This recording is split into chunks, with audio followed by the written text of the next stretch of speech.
أعوذ بالله من الشيطان الرجيم بسم الله الرحمن الرحيم إن المسلمين والمسلمات والمؤمنين والمؤمنات والقانتين والقانتات والصادقين والصادقات والصابرين والصابرات الصابرات والخاشعين والخاشعات والمتصدقين والمتصدقات والصائمين والصائمات الصائمات والحافظين فروجهم والحافظات والذاكرين الله كثيرا والذاكرات أعد الله لهم مغفرة وأجرا عظيما। নিশ্চয় মুসলিম পুরুষ ও মুসলিম নারী, মুমিন পুরুষ মুমিন নারী, অনুগত পুরুষ অনুগত নারী, সত্যবাদী পুরুষ ও সত্যবাদিনী নারী, ধৈর্যশীল পুরুষ ও ধৈর্যশীলা নারী, বিনীত পুরুষ ও বিনীত নারী, দানশীল পুরুষ ও দানশীলা নারী, রোজা পালনকারী পুরুষ ও রোজা পালনকারিণী নারী, যৌন অঙ্গ হেফাজতকারী পুরুষ ও নারী, আল্লাহকে অধিক জিকিরকারী পুরুষ ও নারী, এদের জন্য আল্লাহ প্রস্তুত রেখেছেন ক্ষমা ও মহাপুরস্কার। ওমা কানা লিমুমিনিন ওয়ালা মুমিনাতিন ইযা কাদাল্লাহু ওয়া রাসূলুহু আমরান আইয়াকুনা লাহুম। আর আল্লাহ তার রাসূল কোন বিষয়ে ফয়সালা দিলে কোন মুমিন নারীর সে বিষয়ে ভিন্ন সিদ্ধান্ত দেওয়ার অধিকার নাই। আর কেউ আল্লাহ এবং তার রাসূলকে অমান্য করলে লাহুমুল খিয়ারাতু মিন আমরিহিম, অমান্য করলে ওয়া ইয়াসিল্লাহা ওয়া রাসূলাহু ফাকাদ দাল্লা দালালাম মুবিনা। অর্থাৎ কেউ আল্লাহ এবং তার রাসূলের অবাধ্য করলে বা আদেশকে অমান্য করলে সে স্পষ্টই পথভ্রষ্ট হবে।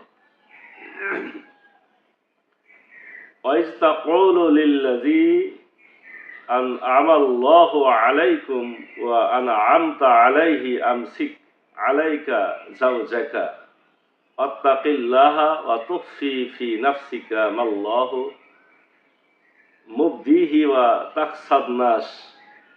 আর যখন আল্লাহ যাকে অনুগ্রহ করেছেন এবং তুমিও তার প্রতি অনুগ্রহ করেছ, তুমি তাকে বলেছিলে তুমি তোমার স্ত্রীর সাথে সম্পর্ক বজায় রাখো এবং আল্লাহ সচেতন হও, এবং তুমি তোমার অন্তরে যা গোপন করেছিলে আল্লাহ তা প্রকাশ করে দিচ্ছেন।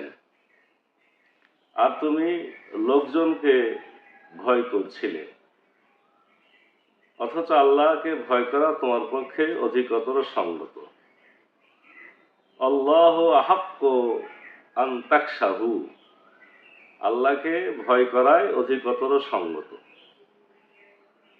ফালাম্মা কদা যাইদুম মিনহা অতরন যাও অজনাকাহা লিকাইলা ইয়াকুনা আলাল মুমিনিনা হারাজুন ফি আজওয়াজি আদিয়াইহিম ইযা কদু মিনহুন্না অতরা। অতঃপর জায়েদ যখন তার সাথে প্রয়োজন পূর্ণ করল, তখন আমরা তাকে তোমার সাথে বিবাহ বন্ধনে আবদ্ধ করলাম, যাতে মুমিনদের পালক পুত্ররা নিজ স্ত্রীর সাথে প্রয়োজন পূর্ণ করলে, তালাক দিলে সেসব রমণীকে বিবাহ করায় মুমিনদের কোনো বাধা না থাকে।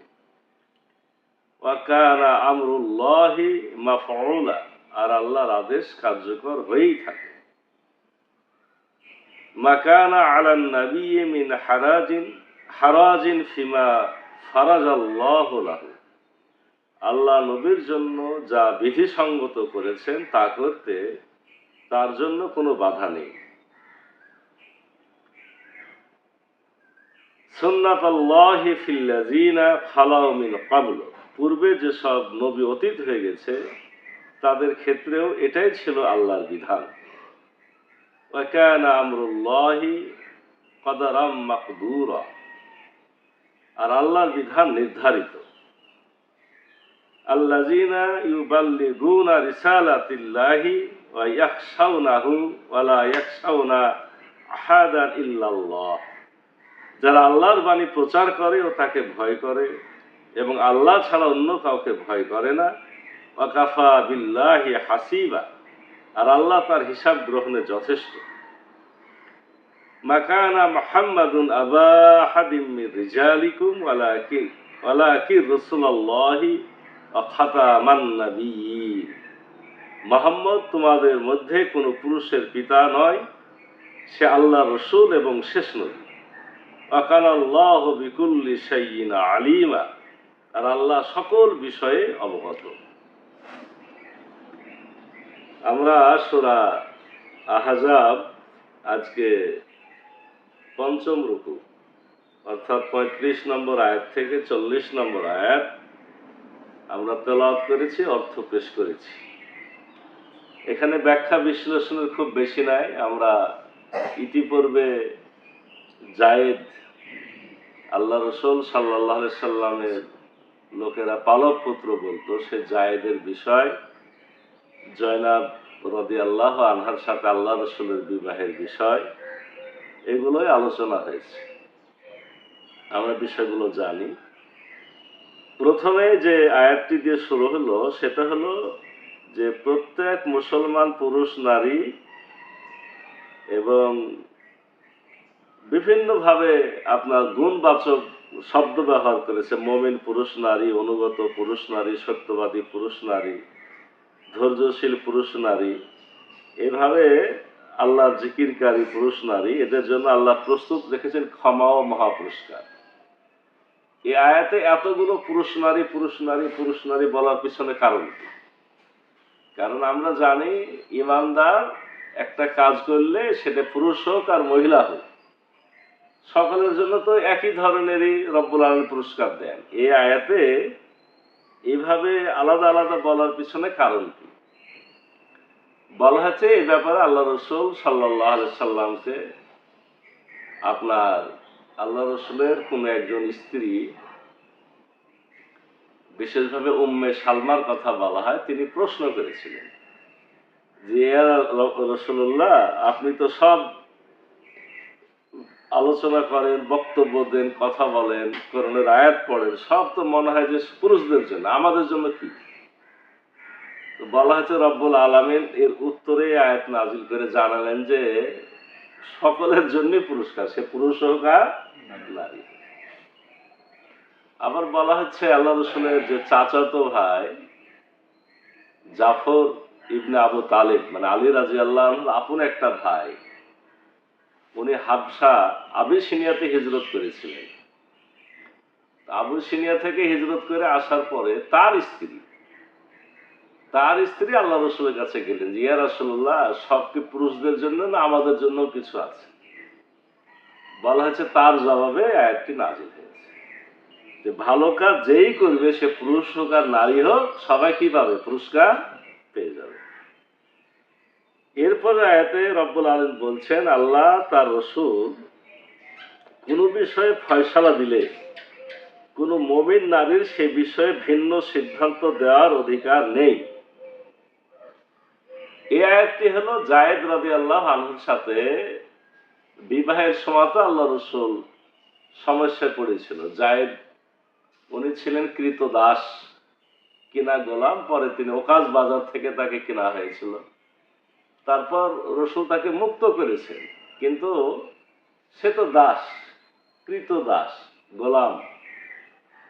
তো তার সাথে যখন আল্লাহ রাসূলের ফুফাতো বোন জয়নাব বিনতে জাহাসের বিয়ের কথা আল্লাহ রাসূল প্রস্তাব দিলেন, তখন জয়নাব বিনতে জাহাসের ভাই, এরা রাজি না, মানে একটু মনক্ষুণ্ণ যে তার সাথে কেন বিয়ে দিবে। জয়নাব বিনতে জাহাস খুব সুন্দরী এবং কুরাইশ বংশের, উঁচু বংশের মহিলা, আল্লাহ রাসূলের বংশ। তো এই বিষয়ে এই আয়াতটি যে আল্লাহ রাসূল যদি কোনো বিষয়ে ফয়সালা দেয়, তাহলে এই ফয়সালা এই সিদ্ধান্ত অমান্য করার অধিকার কাউরির নাই। যখন এই আয়াতটি নাজিল হয়ে গেল তখন তারা কিন্তু আত্মসমর্পণ করলো এবং আপনার যায়েদ রাদিয়াল্লাহু আনহুর সাথে জয়নাব বিনতে জাহাসের বিবাহ শাদী হয়ে গেল। এরপরের আয়াত হলো, আর যখন আল্লাহ যাকে অনুগ্রহ করেছেন এবং তুমিও যার প্রতি অনুগ্রহ করেছো, তুমি তাকে বলেছিলে তুমি তোমার স্ত্রীর সাথে সম্পর্ক বজায় রাখো। রাজি ছিল না, রাজি হলো, বিয়ে শাদী হয়ে গেল। কিন্তু পরবর্তী সময় কি ঘটলো? পরবর্তী সময়তে আসলে বনিবনাটা ভালো হলো না। বনিবনা যখন ভালো হলো না, একটা পর্যায়ে যায়েদ রাদিয়াল্লাহু আনহু এসে আল্লাহ রাসূলের কাছে অভিযোগ দিলেন, ইয়া রাসূলুল্লাহ, আমি তার সাথে সংসার করতে পারবো না। আল্লাহ রাসূল বললেন যে কেন, সমস্যাটা কোথায়? সে কি তোমার সাথে খারাপ আচরণ করে, তোমাকে কষ্ট দেয়, বা সে কি খারাপ? না, তার মধ্যে ভালো ছাড়া খারাপ কিছু নাই। জয়নাব বিনতে জাহাসের কথা বলছেন যায়েদ, যে তার মধ্যে ভালো ছাড়া খারাপ কিছু নাই। তবে হ্যাঁ, সে তার আচরণে বোঝা যায় সে নিজেকে বড় মনে করে এবং মুখের কথা কিছু বলে, তাতে আমি একটু কষ্ট পাই। আল্লাহ রসুল কি বললেন? আল্লাহ রসুল বললেন, তুমি তোমার স্ত্রীর সাথে সম্পর্ক বজায় রাখো, আল্লাহ সচেতন হও, এবং তুমি তোমার অন্তরে যা গোপন করেছিলে আল্লাহ তা প্রকাশ করে দিচ্ছেন। তুমি তোমার স্ত্রীর সাথে ভালো সম্পর্ক বজায় রাখো। যায়েদকে আল্লাহ রসুল পরামর্শ দিচ্ছেন এবং তার সাথে সম্পর্কটা ভালো রাখো। এই কথাটা আল্লাহ রসুল তাকে বললেন। কিন্তু এরপরের যে অংশটা, এবং তুমি তোমার অন্তরে যা গোপন করেছিলে আল্লাহ তা প্রকাশ করে দিচ্ছেন। রব্বুল আলামিন ইতিমধ্যে আল্লাহ রসুলকে জানায় দিয়েছেন যে ওদের সম্পর্ক টিকবে না, জয়নাবকে তোমাকেই বিবাহ করতে হবে। কিন্তু আল্লাহ রসুল এই কথাটা গোপন করেছিলেন, কারোর সামনে প্রকাশ করতে তিনি লজ্জা পাচ্ছিলেন যে মানুষেরা কি বলবে। প্রথমে বিয়ে দিয়েছেন, সেটাও মানুষেরদের কিছু বলার কথা। আসলে জায়েদের সাথে বিবাহ দেওয়া জয়নাবের, এটা সে সমাজে গ্রহণযোগ্য ছিল না। এটা কেন তিনি দিয়েছিলেন? তিনি এজন্য দিয়েছিলেন যাতে মানুষের মধ্যে উঁচু নিচু ভেদাভেদটা ভাঙে। সংসার যখন টিকলো না, এবার আল্লাহ রসুলকে নির্দেশ দেওয়া হলো যে তুমি জয়নাবকে বিবাহ করে না। কিন্তু আল্লাহ রসুল এটা গোপন করলেন। গোপন করেছিলেন কেন? যে তার কাছে এটা একটা লজ্জার বিষয় যে লোকেরা কি বলবে। লোকেরা বলবে যে নিজের ছেলের বউকে বিয়ে করলো, কারণ তখন কৃতদাসকে মুক্ত করেছে, আল্লাহ রসুলের ঘরে মানুষ হয়েছে, লোকেরা পালক পুত্র বলতো। যদিও ইসলাম পালক পুত্রের বিধান কি করেছে? বাতিল করে দিয়েছে। তো রব্বুল আলামিন বলছেন যে আল্লাহ, তুমি যে কথাটা গোপন করতে চাচ্ছিলে আল্লাহ তা প্রকাশ করে দিচ্ছেন। তুমি লোকজনকে ভয় করছিলে, অথচ আল্লাহকে ভয় করা তোমার পক্ষে অধিকতর সঙ্গত। লোকের ভয় করে কোনো লাভ নাই, ভয় করতে হয় কাকে? আল্লাহ। আর তার আগে যে কথাটা, যে আল্লাহ যাকে অনুগ্রহ করেছেন তুমিও যার প্রতি অনুগ্রহ করেছ, এটা কে? এটা যায়েদ। মানে আল্লাহ অনুগ্রহ করে তাকে মুসলমান বানিয়েছে, আর তুমি তার প্রতি অনুগ্রহ করে লালন পালন করে জয়নাবের সাথে বিয়ে দিয়েছিলে যায়েদের।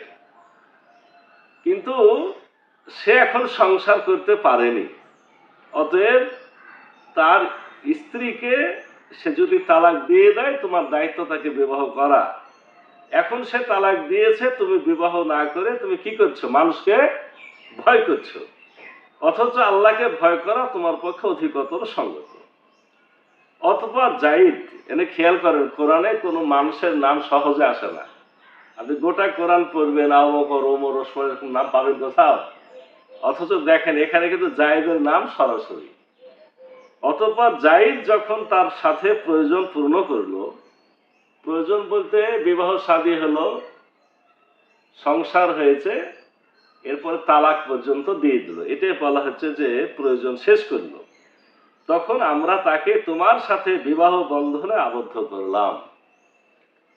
কথাটা কেমন বলেন?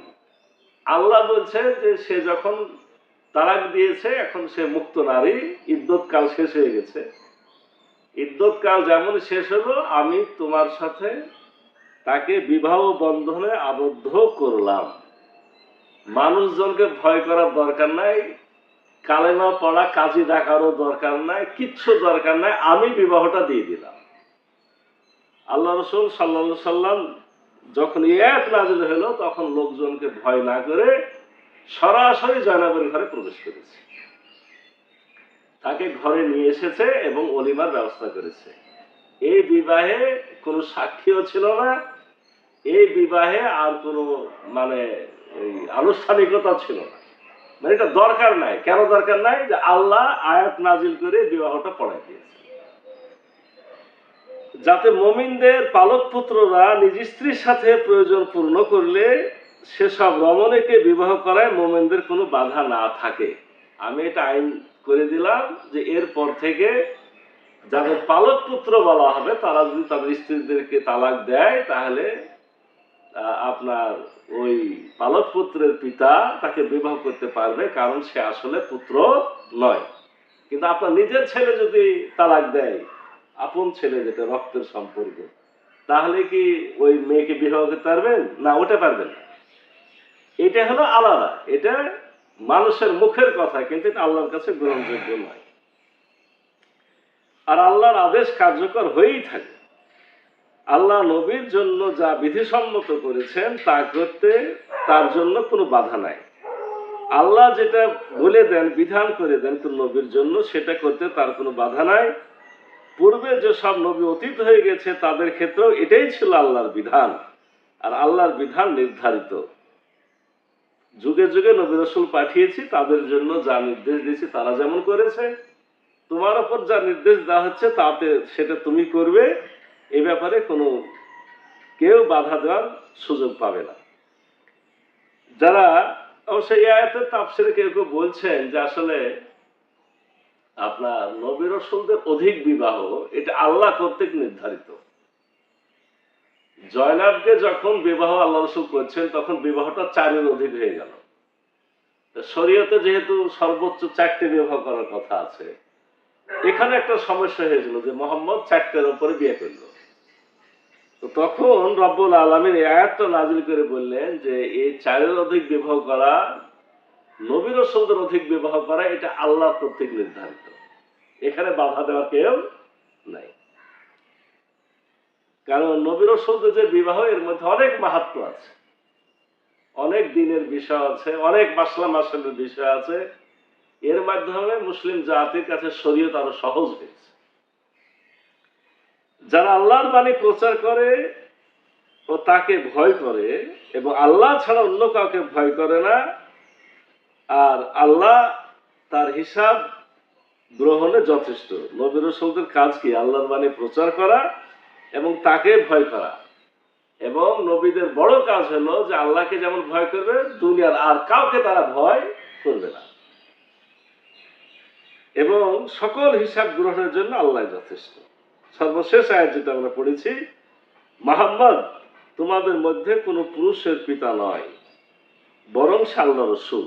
আল্লাহ একেবারে স্পষ্ট বললেন যে মুহাম্মদ কোনো ছেলে সন্তানের পিতা নয়, তার কোনো ছেলে সন্তান নাই। আল্লাহ রাসূলের যে দুটো ছেলে ছিল তারা তো ছোটবেলাতে মারা গেছে। একটার নাম আব্দুল্লাহ, একটার নাম কাসেম।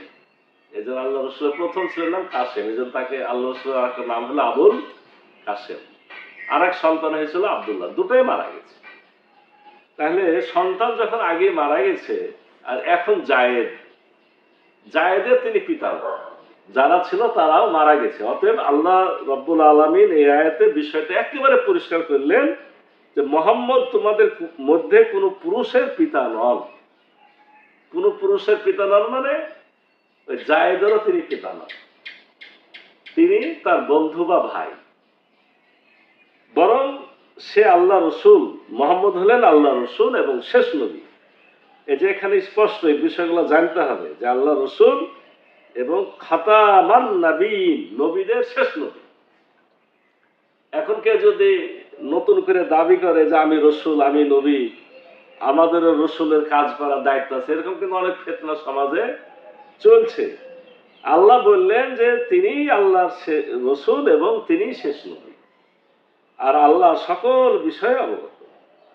তাহলে এই আয়াতগুলো মূলত আমরা যে আলোচনা ইতিপূর্বে করেছি তার একটা স্পষ্ট সারসংক্ষেপ রব্বুল আলামিনের ভাষায়। আসুন আমরা অধিক হারে কোরআন পড়ি, কোরআন জানি, কোরআন বুঝি এবং কোরআনের নির্দেশনা যে আমল করি। আল্লাহ রাব্বুল আলামিন আমাদের সে তৌফিক দান করুন। সকলে বলি আল্লাহুম্মা আমিন। সুবহানাকাল্লাহুম্মা বিহামদিকা আশহাদু আল্লা ইলাহা ইল্লা আনতা আস্তাগফিরুকা ওয়া আতুবু ইলাইক।